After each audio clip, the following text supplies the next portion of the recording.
महेश अपनी सौतेली पत्नी मेघा के साथ आराम से अपने लिविंग रूम में बैठा होता है और कुछ सोच रहा होता है। क्योंकि वह एक बहुत ही बड़ा व्यापारी था, इसलिए उसे कहीं बाहर जाना था। तो वह कहता है कि 2 दिनों के लिए घर से बाहर जाने वाला हूँ, कुछ काम है मुझे। एंजल, एंजल, कहाँ गई मेरी गुड़िया? जल्दी आओ। एंजल की देखभाल करने के लिए ही महेश ने दूसरी शादी की थी मेघा से, और एंजल को बहुत ज्यादा प्यार मिलता था अपने पापा से। वह बहुत ज्यादा खुश रहा करती थी, पर उसकी सौतेली माँ बिल्कुल भी उससे प्यार नहीं करती थी। एंजल आती है और कहती है, यस डैडी, आपने मुझे बुलाया था, मैं आ गई। हाँ मेरी राजकुमारी, मैंने तुम्हें बुलाया था। मैं 2 दिनों के लिए शहर से बाहर जा रहा हूँ अपने काम के लिए। तो कोई भी जरूरत होगी मेरी बच्ची को, तो घर में तो टेलीफोन रहता ही है। तुम मुझे फोन करके जो भी मंगवाना हो तुम मंगवा लेना। और चिंता मत करना, मैं 2 दिनों में आ जाऊंगा। डैडी, मैं आपको बहुत मिस करूंगी और मेरी गुड़िया भी मिस करेगी आपको। मुझे आप बहुत याद आएंगे 2 दिनों तक, पता नहीं मुझे नींद कैसे आएगी। पर ठीक है, आपका काम भी तो जरूरी है। वाह, कितने समझदार है मेरी एंजल। चलो, अब मैं जाता हूँ बेटा, अपना ख्याल रखना। अच्छा है, ये यहाँ से चले जाएंगे और मैं इधर एंजल को अपने तरीके से मार दूंगी, और मैं बहाना कर दूंगी कि ये सीढ़ी पर से गिर गई, और फिर मुझे एंजल से छुटकारा मिल जाएगा और मैं महेश आराम से जिएंगे। मेघा बहुत ही चालाक थी। वह एंजल को मारने के लिए अपना तरीका ढूंढ लेती है और एंजल से कहती है, एंजल मेरी प्यारी बेटी, चलो मैं आज तुम्हारे लिए बहुत स्वादिष्ट सा खाना बनाऊंगी। अरे, ये क्या हो गया मेरी सौतेली माँ को? अचानक से मेरे लिए खाना बना रही है। इतना प्यार तो कभी मुझे इसने दिया ही नहीं। डैडी के सामने तो मुझे हमेशा डांटती रहती है, और डैडी के चले जाने के बाद मुझसे प्यार दिखा रही है। मुझे तो लग रहा है कुछ गड़बड़ है। एंजल सोचने लगती है कि कुछ तो दाल में काला है, फिर भी एंजल कह देती है, अच्छा, ठीक है, आपको जैसे सही लगे आप कर दीजिएगा, खाना बना दीजिएगा, मैं कमरे में जा रही हूँ। एंजल के हाथ में एक बहुत ही अच्छी गुड़िया होती है। वह कोई साधारण गुड़िया नहीं, वह एक जादुई गुड़िया होती है, जो कि एंजल की माँ मरने वक्त उसे दे गई थी, और एंजल की माँ एक जादूगरनी थी। और वही गुड़िया एंजल को देकर कहती थी कि जब भी किसी भी मुसीबत में होगी वह उससे बात करेगी। तो एंजल कहने लगती है अपनी गुड़िया से, लिली, क्या तुम्हें लगता है कि माँ मेरे लिए खाना बनाएंगी? मुझे पता नहीं, अजीब लग रहा है, कभी माँ ने मुझसे इतना प्यार नहीं किया और आज मेरे लिए खाना बना रही है। मुझे पता नहीं, अजीब लग रहा है। तुम्हें कैसा लग रहा है? ये सवाल पूछने लगती है एंजल अपनी गुड़िया से। फिर गुड़िया जवाब देती है, ओह माय एंजल, तुम कितनी सीधी हो। तुम्हारी सौतेली माँ तो तुमसे बहुत ज्यादा नफरत करती है, और तुम्हारी सौतेली माँ ने एक शातिर चाल चला है, और तुम्हारे खाने में जहर मिला देगी। अच्छा, तो ये बात है। मैं आज ऐसा करूंगी कि आज मैं खाना नहीं खाऊंगी और कह दूंगी कि मेरे पेट में दर्द है और मैं खाना नहीं खा पाऊंगी, और मैं यहाँ पर सो जाऊंगी चुपचाप। तो ऐसे मैं बच जाऊंगी आज। एंजल ये सोचती है। दूसरी तरफ एंजल की सौतेली माँ खाने को तैयार कर लेती है, जिसमें एंजल के स्वादिष्ट ब्रेड पकौड़ा, थाली, मिठाई, कचौड़ी और बिरयानी भी होती है। सारे एंजल की फेवरेट डिशेज होती हैं। एंजल देख के तो उसके मुंह में पानी आ जाता, और सौतेली माँ कहती है, खाना तो मैंने सारी उस चुड़ैल के फेवरेट बनाया है। अब तो वह प्लेट चाट चाट कर खाएगी, और मैंने सभी खाने में थोड़ा जहर मिला दिया है। जैसे ही वह खाना खाएगी, वह राम नाम सत्य हो जाएगा उसका, और मैं आराम से जीऊंगी इतने बड़े घर में। दिन भर मुझे परेशान कर देती है वह चुड़ैल की बच्ची। अब मैं देखती हूँ कैसे बचती है। वहां से अब चली जाती है ये सारी बातें बोलकर एंजल के कमरे में एंजल को बुलाने के लिए। एंजल ने भी तैयारी कर रखी थी। एंजल सोने का नाटक कर देती है और सोने लगती है एंजल। ये सब देखकर उसकी सौतेली माँ कहती है, एंजल बेटा, एंजल उठो ना, क्या हो गया? चलो खाना तैयार है, खाना खाने के लिए चलो बेटा।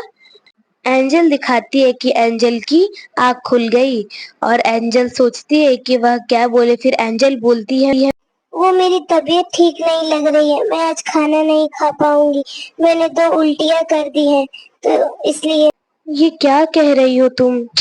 इतनी मेहनत से मैंने खाना बनाया था, सारा तुम्हारा फेवरेट था, अब सारा खाना वेस्ट हो जाएगा, कोई खा भी नहीं सकता वो खाना। पता नहीं ये क्या हो गया तुम्हें, काश तुम खाना खा पाते और मुझे आराम भी मिलता। सौतेली माँ को बहुत गुस्सा आ जाता है और वह गुस्से में घर से बाहर निकल जाती है। फिर से एंजल अचानक से उठ जाती है और अपनी सौतेली माँ की तरफ देखने लगती है कि वह घर से बाहर गई कि नहीं गई, और कहती है अपनी गुड़िया लिली से, ओ लिली, तुमने तो मुझे आज फिर से बचा लिया। पता नहीं मेरे पिता के जाने के बाद सौतेली माँ इतने कहाँ से चाल ढूंढ के लाती है और मुझे मारने के लिए। पता नहीं अब मेरा क्या होगा। एंजल, अभी तुम खतरे से बाहर नहीं हो। तुम्हारी सौतेली माँ आज रात को तुम्हारे बिस्तर पे कांटे बिछाएगी, और वह कांटे बिछाएगी और वह कांटे इसलिए बिछाएगी कि तुम वहाँ पे सो जाओ और तुम खून से लथपथ हो जाओ और तुम मर जाओ। और उसने वो भी प्लान बनाया है कि वह तुम्हारे पापा को कहेगी कि तुम सीढ़ी पर से गिर गई। अच्छा, ये बात है क्या? मैं ऐसा करती हूँ कि आज मैं इस कमरे में ही नहीं सोऊंगी। आज मैं चुपचाप बाहर जाकर रात में हॉल में बैठी रह जाऊंगी और ऐसा दिखाऊंगी अपनी माँ को कि मैं सो गई। बेचारी एंजल बहुत से दुख सहती है। वहां पे उसकी सौतेली माँ आती है रात को जब एंजल कमरे में नहीं होती है, और उसने जितना भी काम सोचा हुआ होता है कि वह कांटा बिछा के जाएगी, कांटों वाला बिस्तर तो तैयार है। कुछ ही मिनटों में वह पूरे बिछावन पे कांटे को सजा देती है और ऊपर से चादर को बिछा देती है ताकि उसे शक ना हो एंजल को। और फिर ये सारी काम करके वह वहां से जाने लगती है। एंजल को मारने का उसने एक बड़ा ही बेहतरीन तरीका बनाया था। जब सौतेली माँ कमरे में आराम कर रही होती है, बेचारी सहमी हुई एंजल अपने लिविंग रूम में आती है और बैठी रहती है एक कोने में और इंतजार करती है कि कब सुबह हो।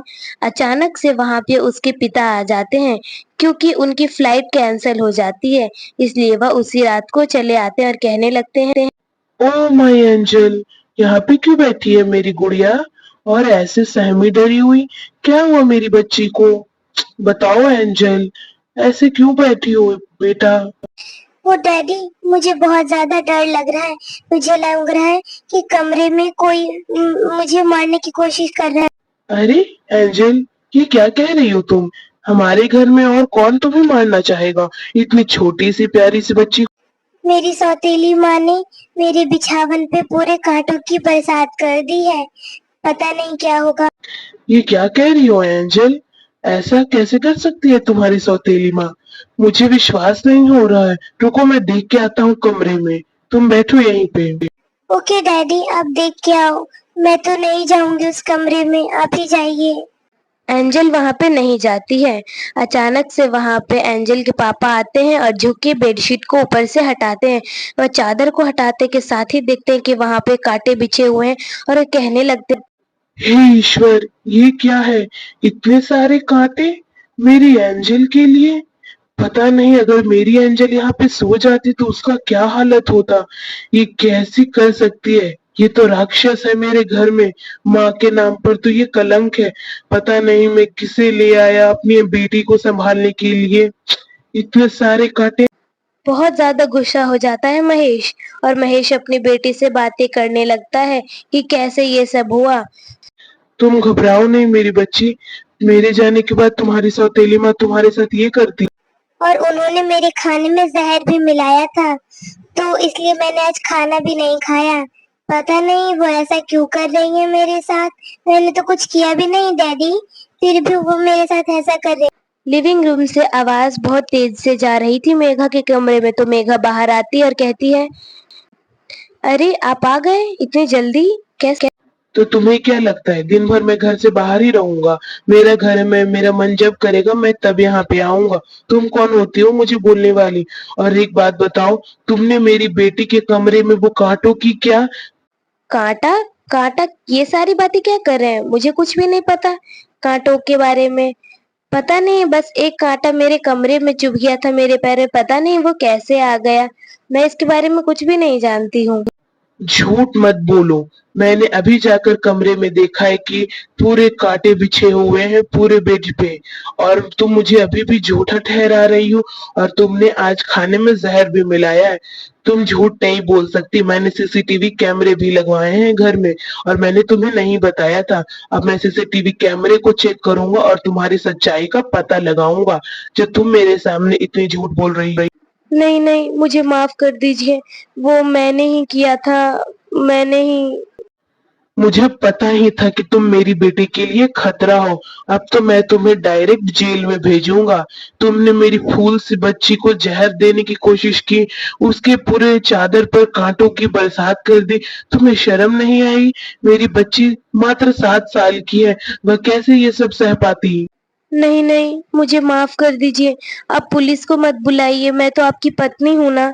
अब से मैं ऐसा नहीं करूँगी। मैं एंजल को बहुत प्यार दूँगी। मुझे माफ कर दीजिए। शर्म नहीं आती अपने आप को पत्नी कहती हुई?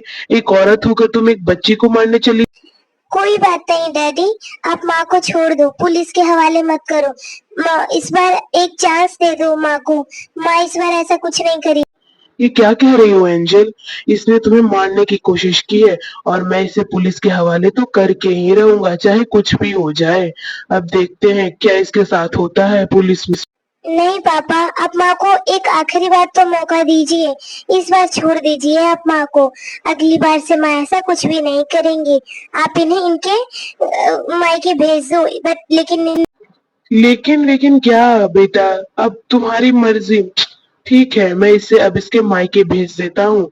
मैं इसे पुलिस के हाथों तो नहीं भेजूंगा, लेकिन मैं इसे मायके भेज देता हूँ। एंजल अपनी सौतेली माँ को पुलिस के हवाले करने नहीं बोलती है और कहती है कि अपने पिता को कि वह इसे अपने घर भेज दे। ठीक है, ठीक है, अब जैसा कहते हैं मैं वैसा ही करूँगी। मैं अब यहाँ पे एक पल भी नहीं रुकूँगी। मैं यहाँ से अपने मायके चली जाऊँगी। मेघा अब अपने मायके जाने की तैयारी करने लगती है।